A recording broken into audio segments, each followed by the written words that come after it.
திருப்பதி ஏழுமலையான் கோவிலில் கோடை மற்றும் வார விடுமுறையை ஒட்டி பக்தர்கள் கூட்டம் அதிகரித்து காணப்படுகிறது.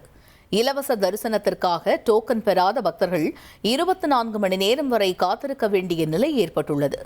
300 ரூபாய் சிறப்பு தரிசனத்திற்கு முன்பதிவு செய்தவர்களும் 3 முதல் 5 மணி நேரம் வரை காத்திருந்து சுவாமி தரிசனம் செய்து வருகின்றனர்.